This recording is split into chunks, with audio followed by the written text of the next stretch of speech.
Please be on mute now. We are on live.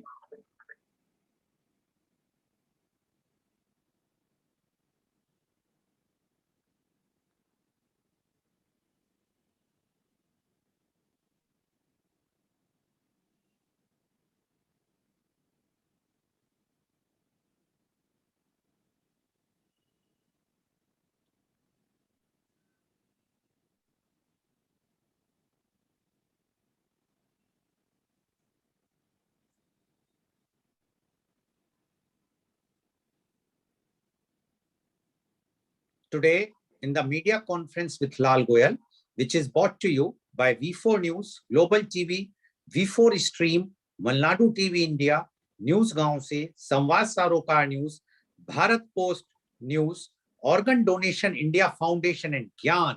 Our endeavor is to enlighten you with the current topic. And today's topic is not only current, very, very relevant. It's a very burning and hot topic.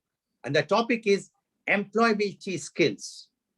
Employability is related to work and the ability to be employed. Having a degree already puts you at a great advantage when it comes to looking for jobs. Being able to prove that you can complete a challenging academic qualification is likely to put you in any employer's good books. But when it gets around to getting your first graduate job, you might struggle if you rely on just your degree being enough to wow the employer.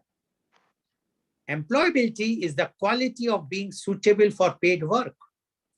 Employability is related to work and the ability to be employed, such as the ability to gain initial employment, hence the interest in ensuring the key competencies, careers, advice, and an understanding about the world of work are embedded in the education system.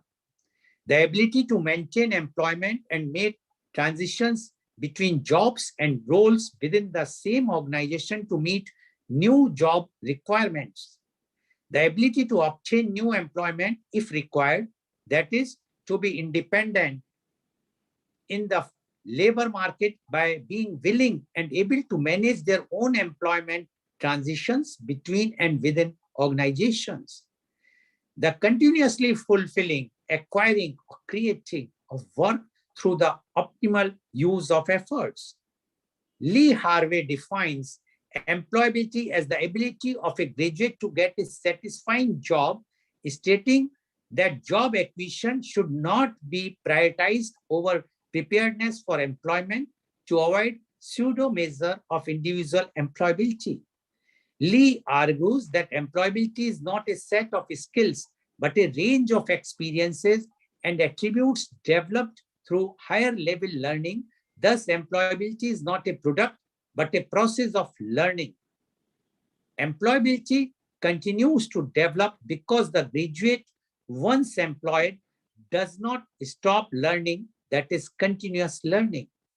Thus, employability, by this definition, is about learning, not least learning how to learn, and it is about empowering learners as critical, reflective citizens. Harvey's definition is important for it emphasizes the employability of graduates, hence able to provide insight about how to measure graduates' employability and what are the differences between graduates and experienced individuals in the labor market. There are numerous terms for employability skills. They are often used interchangeable with terms such as soft skills, generic skills, 21st century skills, generic attributes, transferable skills, generic competencies, and holistic competencies. Chan at the University of Hong Kong uses holistic competencies as an umbrella term, inclusive of different types of generic skills. For example, critical thinking, problem-solving skills, positive values, attitudes, resilience, appreciation for others, which are essential for students, lifelong learning, and whole person development. In order to understand how holistic competencies should be developed based on student perception, the Holistic Competency Development Framework HCDF was developed. The HCDF consists of 5 key components that are fundamental to holistic competency development: student characteristics, rationale for learning, students' actual learning experience and perceptions and interpretations based on that experience, students' approaches to developing holistic competency, and students' development of holistic competency as outcomes. The HCDF is an adaptation of BIC's 3P: purpose, process, and performance. Student approach to learn model. Chen realized that traditional learning processes such as the 3P model do not apply to soft skills development because students who are deep learners in the academic context do not necessarily become deep learners in soft skills education. Thus, the word deep and surface with respect to academic knowledge are unsuitable in the soft skills context. Accordingly, a new term was coined: approach to develop, for conceptualizing student engagement in experiential learning, leading to the development of holistic competencies. Unlike academic knowledge, holistic competencies must be developed by experience.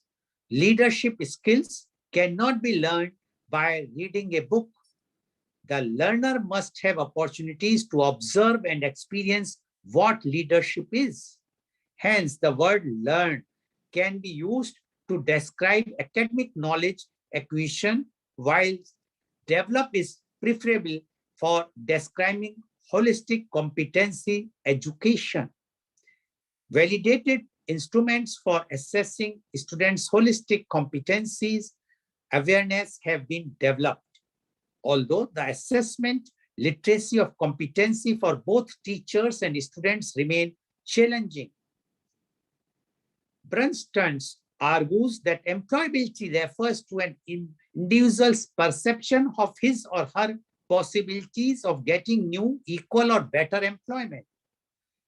Brunstone's study differentiates employability into 2 main categories: actual employability, that is objective employability, and perceived employability, that is subjective employability. Hardware and the IT and internet businesses. The report pointed out that the most employable candidates as per the courses were MBA students at 54% as against 40% in the last 2 years. B Farm, Polytechnic, BCom and BA courses, on the other hand, saw an improvement in employability, which is increased by more than 15%.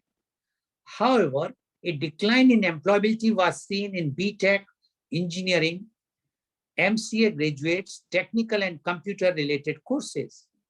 Among the states, Maharashtra, followed by Tamil Nadu and Uttar Pradesh, were ranked among the top 3 in terms, while Mumbai followed Hyderabad were ranked the top 2 employable cities. Bengaluru, New Delhi, Pune, Lucknow, and Chennai have maintained their presence in the top 10 over the last 6 years. States that registered a dip in ranking were West Bengal and Haryana, which could not make it to the top 10 list, the report added. Our Honorable Prime Minister, Mr. Modi's vision of India becoming a $5 trillion economy requires increasing the per capita income of Indians, which can happen only when people get employment, which consequently demands the skills and useful talent. To achieve that, along with the universities and colleges in India, various emerging startups are already using innovative technologies to facilitate skill upgradation, job creation, internship, and workforce and management on their platforms. And to discuss this very, very important topic, that is employability skills, we have a very, very qualified, experienced, learned, those who are authority in this particular field, panelist with us. I would like to invite my first panelist guest, and he is Professor Dr. Pramod Pathak. Professor Dr. Pramod Pathak is reputed international corporate trainer, public speaker, blogger, and columnist. He is the former professor and head of the Management Studies, IIT Dhanbad.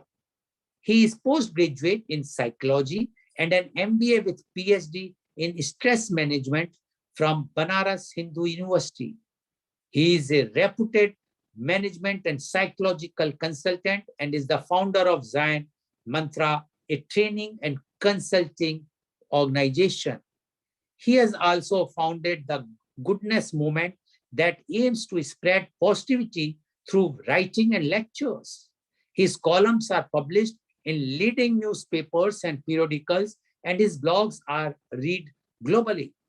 He was also on Faculty Institute of Management, BHU. Having guided some 30 PhDs successfully, he has written several books and over 100 research articles in reputed journals. As a global lecturer, he has delivered talks at various international seminars, conferences, and workshops in several countries. Welcome, Professor Dr. Pramod Pathak on our show. Professor Dr. Pramod Pathak, as you are well aware that today the employability has become a very, very hot topic because earlier also, but during the COVID time, the employability has taken a dip, and the standard of education in India as such is not giving that boost up for the employability. We would like to know your views on employability skills. Professor Dr. Pramod Pathak, please. Thanks a lot, Goel Sahab, for giving me this big opportunity to discuss a very critical aspect these days. In fact, I'll try to, although employability is a basket of skills that is required in most professions, I will confine myself particularly to the management graduates, which is, of course, the most sought after profession these days and the most sought after qualifications also. Before I deliberate on the subject per se, I'd like to take you back some 600 years ago. It was somewhere around, I think, 15th century or 14th century, when the British statesman, Sir Thomas More, he raised a very pertinent question: why enterprises fail? And then he also gave a probable answer that they fail because of poor management. But for all those 600 years, we have still not been able to define what good management is all about. And that is where we need to discuss and deliberate upon the need for employability skills for managers, because there are, in fact, thousands and thousands of management schools all over the world. And I think there's a mad rush for some programs, and there are some programs where there are few takers, and all the people who are trying to get management degrees hope for getting an employment in the industry. But the big question is whether the schools are able to inculcate those skills which the market wants. And there lies the big question: what are these employability skills which the industry keeps on demanding from the management students? In fact, employability is an umbrella term which can mean many things to many people. But as a student of management and psychology for the last around 3 to 4 decades, I think that there are 3 broad categories of skill sets, or 3 broad categories of skill areas which are important. And in management literature, we call them KSA: knowledge, skills, and attitude. Knowledge, of course, is what we try to impart in those business schools in terms of the curriculum, in terms of the literature we provide to students, in terms of the classroom lectures and other things. But imparting knowledge may not be enough, because when a student of management, he graduates, he is required to translate the knowledge into skills which is useful for the industry and the market. And this transfer of knowledge to skills is a difficult issue. And then this requires another set of skills, which we call what you mentioned about in your introduction, soft skills. We call it attitude. So knowledge, skills, and attitude. And in social sciences also, we talk about the gaps that exist there. So particularly, it is what we call the translation from knowledge to practice. That is very crucial. So there are three things which we talk about in social sciences. In social sciences, we talk about the KAP paradigm, the knowledge, attitude, and practice paradigm. So the assumption is that the knowledge should be able to bring about a change in attitude, and the attitude should be able to make the student apply the skills which he has learned in practice. But as I said, there is a gap between knowledge and attitude. So all knowledge does not necessarily lead to a change in attitude. And even if one is able to change his attitude, he is not able to translate that into practice. So employability skills veers around this basic idea. Now, starting with knowledge first. It is very interesting to note that knowledge has been defined and redefined time and again. And in fact, one big issue these days is that there is a lot of confusion about knowledge and information. So it is often assumed these days that information is knowledge. I have my reservations on this. Information is not knowledge. And that is where the big problem arises, because these days we try to cram up so much of information that the student is not able to apply that information. And that is where the role of a very inherent power is required. The role of what we call, there's some echo. It's already. And that is the power of the what we call logical reasoning and application of skills. So that is why, management is different from other what we call avocations or other knowledge areas which we impart in the universities and colleges. Management is more about application of skills, and it is more about what we call, applying skills in situations, which is always dynamic. In fact, there is a very popular jargon in usage these days. It is called the what we call VUCA world. So VUCA is a coinage, which means that we or the entire business and industry market, it operates in a volatile, uncertain, complex, and ambiguous market. Volatile, uncertain, ambiguous, and complex. VUCA, volatile, uncertain, complex, and ambiguous. Now, this is the nature of the market in which the businesses operate. Naturally, as the acronym goes, it keeps on changing very fast.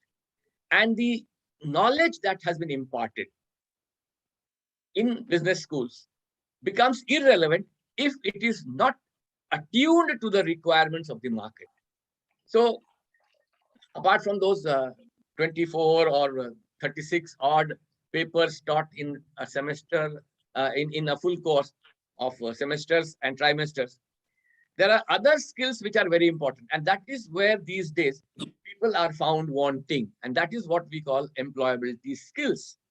So for understanding the demand of employability skills, it is very important to understand what major attributes the potential manager rather, needs to develop or has, basic attributes. So we have in fact classified them into three broad categories. One is what we call IQ. IQ, of course, these days is a misnomer because there's no such thing as IQ. But yes, for convenience's sake, I'll still use the term. It is intelligence quotient, which is largely the general mental ability of the scholar. And the interesting part is that this varies from student to student, and of which we have no control. So even if we try to give the same degree or same intensity of education, there will be individual differences. So IQ is one attribute that a manager needs to have. Intelligence quotient, which is what we call the general mental ability. The second attribute is EQ. In fact, EQ, is now given more importance. It is what we call emotional quotient, or as I said in the beginning, key areas of management skills, which knowledge, attitude, and this what we call skills. So it is more related to attitudes. So emotional quotient is equally important. In fact, in some cases, it is now realized that EQ or emotional quotient is more important than intelligence quotient. And then these days, there is a lot of focus on a third attribute. It is what we call MQ, morality quotient. Intelligence quotient, emotional quotient, and morality quotient. Now, if we try to sum up the essence of what we call employability skills, it veers around a judicious blend of all these three attributes: IQ, EQ, and MQ. I'll repeat: intelligence quotient, emotional quotient, morality quotient. So it is a blend, because the basic job of a manager is to make decisions and solve problems. In fact, there has been a study recently on the 21st century management skills, and they have identified several of those skills, which in fact I like to enumerate them: ability to motivate, accountability, innovation, critical thinking, decision making, flexibility, active listening, and positivity. Now, all these critical skills were always important. That is not an issue. But the thing is, how to apply these skills. First, how to develop these skills. And second, how to apply these skills in a business situation. There, I think what we call the blend of the three, which I have been talking about, IQ, EQ, MQ, is needed. And that blend of IQ, EQ, and MQ doesn't have an English equivalent. But in our Vedic literature, in our Indian philosophy, in our Indian literature, there is a mention of a word called Vivek. Vivek is a Sanskrit term which means ability to discriminate on the basis of the situations you are facing. So many a times we talk about what we call wisdom. We say that wisdom is the ability to take decisions. Wisdom is the ability to see and foresee both. See the present situation and anticipate the future situation. But wisdom often is linked because we are in a different time. We are in the era of commerce. So in an era of commerce, what we find is that everything is linked to commerce. That is where Vivek tries to discriminate. So many a times, if we talk to a professional manager, he is too carried away with the idea of commerce. So he'll say that, trying to figure out which side of the bread is buttered is wisdom. I'll repeat, it's a phrase: which side of the bread is buttered. So if he's able to make out, he is a wise person, he's a good manager. But if we use the concept of Vivek, it says that no. Wisdom, of course, maybe to some trying to figure out which side of the bread is buttered, but Vivek lies in trying to discriminate when to say no to that buttered side. So the important aspect these days is on what we call MQ, morality quotient. And that is why there is so much of focus in management schools these days on teaching business ethics, in teaching morality, in making what we call the management student learn the idea of ethical decision making, ethical behavior. And that in fact, these days, what they have done is that they have turned the priority upside down. So initially, it all started initially when management education started somewhere around, say, in the year 1900, maybe 10 years here or 10 years there. It was more about general mental ability. Managers were supposed to have ability to take quick decisions, sharp decisions, right decisions. But then gradually it was realized that many people had a very high IQ. In fact, if we believe in the what we call Indian scriptures, Ravana was supposed to have a very high mental ability. He was very learned. He had very high quantum of knowledge. Yet he failed. And why he failed? Because of lack of emotional quotient and morality quotient. Ravan, the biggest problem was he did not listen to the sage advice of his brother Vibhishan. He did not listen to sage advice of even other well-wishers of his. So, and that was the reason for his undoing. So it's not only about knowledge or mental ability. It is about ability of emotional quotient and morality quotient. So that is what is now being realized, that yes, we do have to have some knowledge, but more important is how to utilize that knowledge in the right perspective at the right time. So that is why, noted management guru and one of the most prolific writer, Peter Drucker, says that management education is more like medical education. And management as a profession is more closer to medicine as a profession. So the what we call the test of good management cannot be only the knowledge you possess, the qualifications you have, but the results which you deliver. Many of the world's top managers don't have a management degree, yet they are one of the leading managers of the world.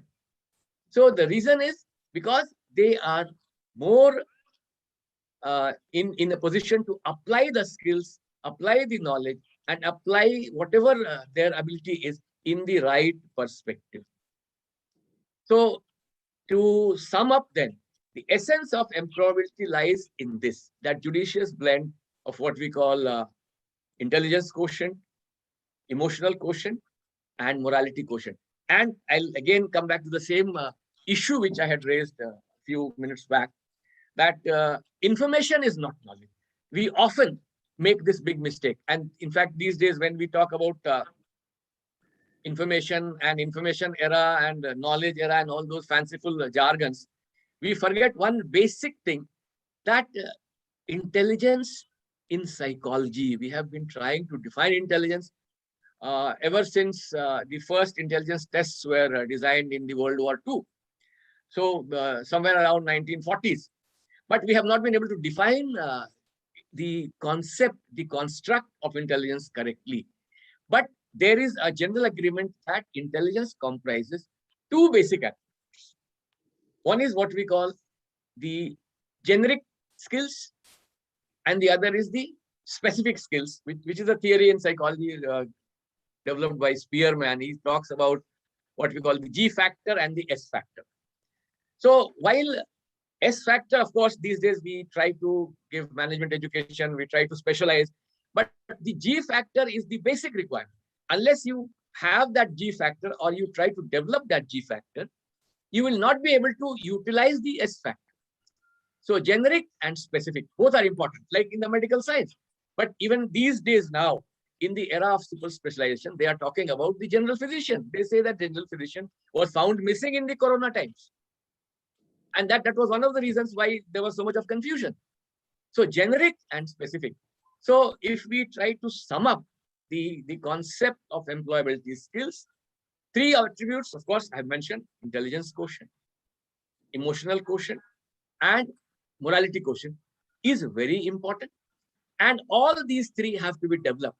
And for that, you require a fourth attribute, which is called Kaizen mantra, the ability to learn continuously.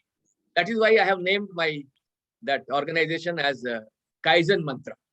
Kaizen, continuous improvement.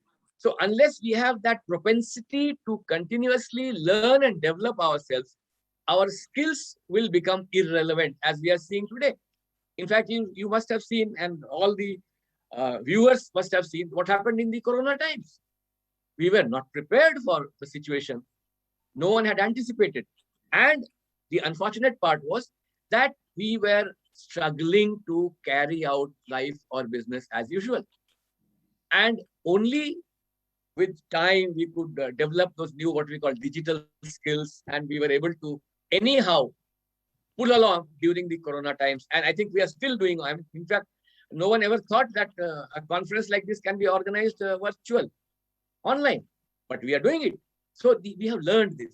And this was possible only because of that attitude that we need to innovate, we need to understand the situation, and we need to adapt ourselves to the demands of the situation.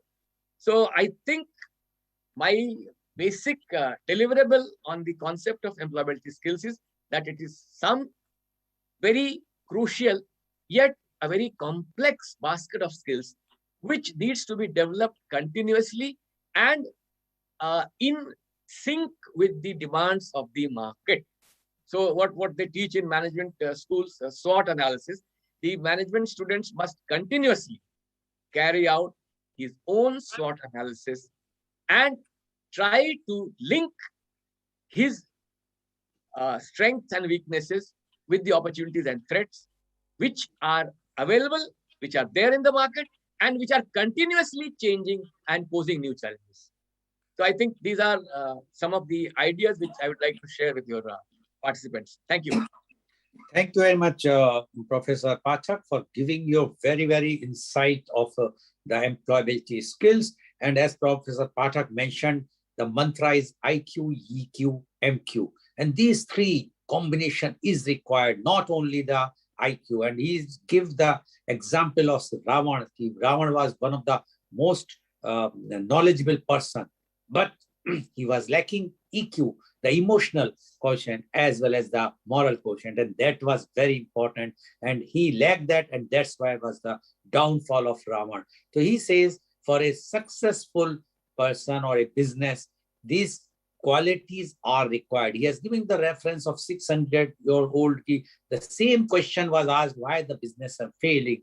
And this, what is the good business or the bad business? Because the good business can survive. But still the same thing is happening according to Professor Pathak. And he says very, very clearly, unless you will not have a continuous learning, you cannot, and you will not have the continuous learning to obtain the knowledge along with your emotional as well as moral quotient, then you will not be a successful manager. And to become a successful manager, all these qualities are required, not only the knowledge, but other qualities which he has described in details. So thank you very much, Professor Pathak. I'm sure today's program is very enlightening. Rather, I received a message from a very senior professor in medicine, and he says that today's program we will record and we will show to the students by just seeing the flyer with the topic as well as the panelist he has mentioned to me. It shows that, yes, that knowledgeable person like what we have in today's panel, if they will give this type of knowledge, and in one way we can say thanks, although it's not correct, to the COVID, that because of that, we are getting these types of knowledgeable thoughts from across the world, free of charge, and we are giving. Otherwise, it's not possible for a student sitting in a remote place in Himachal or Jammu Kashmir or Tamil Nadu to get such type of thoughts. So thank you very much, Mr. Professor Pathak, for giving your views. Now, I would like to invite my next panelist guest. Thanks. Thanks a lot. Thank you very much. Now, my next panelist is Mr. Pradeep Prashad. Mr. Pradeep Prashad is the former Executive Director, ONGC, a Master's in Management Studies from Banaras Hindu University. He joined Coal India Limited in 1982 and resigned on the 31st of May 1997 in the position of Finance Manager to join Oil and Natural Gas Corporation Limited as Chief Manager Finance. He retired from the same organization, ONGC, as Executive Director of Finance on the 31st of May 2017. With over 36 years of working experience, he has developed specialized knowledge in appraisal of financial models in the exploration and production sector of oil and gas. He has specialized knowledge in auditing of oil and gas fields. He developed 3 internal audit manuals for the organization. He was invited by Messrs. Mark and Evans, a consulting company, to make a presentation on fraud to about 40 CEOs of Southeast Asian companies in 2006 in Seoul. He subsequently joined the Department of Management Studies, IIT ISM, Dhanbad, as adjunct professor for 2 years. The offer expired on the 24th of July, 2019. He is working as consultant with iDigital Energy based out of Noida. The company has formulated the risk manual for BPCL, that is a PSU, and NHPC, that is also a PSU. He is presently associated with ONGC Academy in imparting training in financial management. Welcome, Mr. Pradeep Prashad on our show. Mr. Pradeep Prashad, you have heard what Professor Pathak has said, and he has given the entire details of the employability skills. Now, you being on the finance side, on the very, very top post in the ONGC, as well as your experience in different companies, we would like to know from you on the employability skills. Mr. Pradeep Prashad, please. Please unmute. Mr. Prashad, please unmute. Mr. Prashad, please unmute. Can you hear me? Yeah, can you hear me now? Yes, please. Go ahead. Good morning, Dr. Goel. Thank you very much for giving me this privilege to address the gatherings on the media conference. And I want to thank Dr. Pathak, who's been associated, and Dr. Namrata, who's present with us. We'll be anxious to hear her subsequently. Well, to begin with, let me tell you the background on which Dr. Pathak's theory moved. It moved on the basis of the IQ, EQ, and then MQ. He spoke about intelligence quotient, emotional quotient, and modality quotient. I definitely agree, and his philosophy on the skills which are needed for the management graduates at this point of time is definitely acceptable.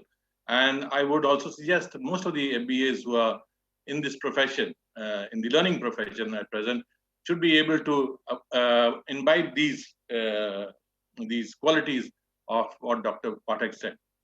But since Dr. Pathak had been a professor in the management studies, I have been professionally associated with with an organization and less of lecturing and more associated to the work orientation part of it. So I had, I retired from ONGC as an executive director, and I have more been in the field of execution rather than giving lectures as a professor like Dr. Pathak and all. So maybe my experience of 36 years in the industry will maybe be able to help you or guide you into some of the aspects which are required for the management graduates.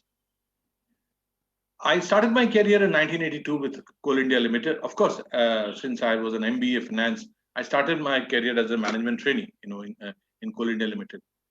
So what? Let me tell you from the very beginning when I joined Coal India Limited, the responsibility. I'll be very generalized on my lecture, on my presentation, so that to make you understand those who are imbibing in their ensuring that they'll be taking up the assignment in or working in the field of management, etc. So, what exactly are the issues which they face during the working in the industry? So I have been associated more with coal and oil. So these are the areas where I'll be able to emphasize upon, and maybe I'll also be able to give you some of the background in the other industries where I have been having certain experiences. So when I joined Coal India as a management trainee, and this also happens in the current situation. Whenever an MBA graduate joins an industry, the understanding they mostly join as management trainees. But there's a difference in working in a PSU and a private sector, and again in the central government sector. Working in a PSU or private sector and central government sector, the working conditions of all these three setups are very, very different. So when you join a public sector company, let me tell you from the very beginning, the assignment of the responsibilities given to you may not be the way you have been expecting your assignment to be. Maybe you're a marketing graduate, an MBA in marketing, or an MBA in finance, or maybe in an MBA in HR and all. So maybe when I joined as an MBA finance in Goel India Limited, the basic assignment was given to me was primarily, if you ask me, was the role of a chartered accountant. That means the preparation of the accounts of the respective unit. So firstly, these are the areas where you have to be concerned upon, or the industry has to understand as to where and how the placement or the skills of the individual is required to be moderated or matched. So when I joined Goel India as a management trainee, I was given the assignment of preparing the accounts of that particular unit. I was not a professionally qualified chartered accountant, and as you all know, that I think probably Namrata is also a chartered accountant. So the role of a chartered accountant is mainly to prepare the profit loss and balance sheet, and etc., associated with the ledger, etc. So when I was given the assignment of this preparation of the accounts of the respective unit, I also felt a little bit hesitant as to whether I'll be able to justify the assignment given to me. But yes, with the necessary skills or the necessary aptitude, or like what Dr. Pathak said, the IQ, the EQ, and MQ, I was able to carry on with my assignment, and I was able to do it successfully. So the specialization of finance which I had, let me tell you in the very beginning, was not what exactly I was expecting as a management graduate. I was expecting something more specialized, so that my skills, which Dr. Pathak again, and probably Dr. Goel was also talking about, the skills or the knowledge which I developed in my MBA studies was not in line with the expectations which I had. So Dr. Pathak and Dr. Lal were probably talking about the generalized skills which are required for an MBA. But at the same time, since I've been in the industry for 36 years, the knowledge associated with the requirement of the business is also relevant and equally important. So what I would rather tell the MBAs who are joining here, do not expect that when you join a new company or when you join an organization, the assignment given to you would be in line with your expectations. That you should be very, very clear. And this is what I've experienced in my career in Goel India and ONGC. As I joined as the management trainee, subsequently I was promoted to the role of a finance officer, senior finance officer, and deputy manager finance and finance manager, after which I resigned from Goel India and I joined ONGC. Primarily, let me tell you, I am giving you the basic concepts of the way the industry works and how the skills of the MBAs need to be adapted to the organization of the skill. So let me tell you that what you anticipate in an industry or in an organization where you're going to join, whether it is a PSU or the government setup or the private setup, it may not be in line with the expectation which you intend to have.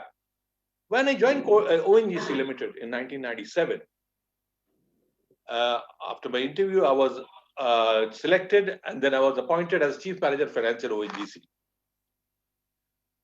What I had expected when I joined ONGC is I had an experience of a whole lot of departments like sales tax, income tax, accounting, and fund management, budgeting, etc. So I had anticipated that when I joined ONGC, maybe with my experiences in Goel India Limited, that I had already elaborated.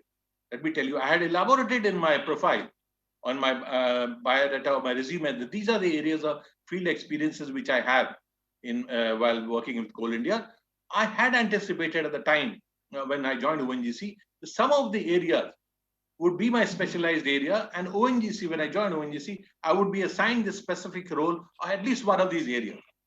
But let me tell you, when I joined ONGC, the assignment which I was given was the appraisal of projects which were estimated to be costing above 250 crores. So, I had come from a company in Coal India where the evaluation process was absolutely zero. There was no such evaluation processes of projects which were to, or capital projects which were to be executed by Coal India. There was no such concept of evaluation. Now, let me tell you, not having a bit of an experience about this project evaluation or the methodology in working with Coal India, the way I had grown up in the 15 years when I was at Coal India, how good I could use that knowledge of mine. Like you all have been talking about IQ, EQ, and MQ. I sometimes differ on those philosophies. The reason being that you will never be able to anticipate what assignment you're going to get when you join an organization. Even you will never be able to be sure that when you get promoted, whether the same assignment will continue with you or whether the assignment given to you will be different. So when I joined ONGC in 1997, the assignment given to me was project appraisal. And let me tell you, I had no knowledge about the oil and gas sector. No knowledge of a bit about the oil and gas sector, except that I knew a little bit of coal. Coal was related to energy and oil was also related to energy. And the assignment which was given to me of the appraisal of projects, working out the NPV, IRR, for which maybe I have done it theoretically, like Dr. Pathak said. Theory is very, very different when you come into the organization. When you step your foot into a new organization, how different it is from the theory that you learned in your MBA courses and the implementation of the same in the actual functioning. It is very, very different, let me tell you. It is absolutely different. What you study in the management courses or your syllabuses, and when you try to implement those philosophies or the studies which you have done in the MBA into the industry, it's very, very different. So what I learned in my ONGC, when I was given an assignment to appraise a project which was costing about 500 crores, and 500 crores is not a small amount. For me, when I was in Coal India, that 500 crores seems quite substantial, because 500 crores is not a small amount. An industry could be set up at that 500 crores. So when I was asked to evaluate a project of 500 crores, I was slightly dithering as to what I could do it. But of course, with the knowledge and the concept which I had when I was studying in my MBA, working out the IRR and NPV of the projects and all, that fundamentals which was there playing behind my mind, I was able to do my job or to carry out the assignment in the way somewhat expected from me.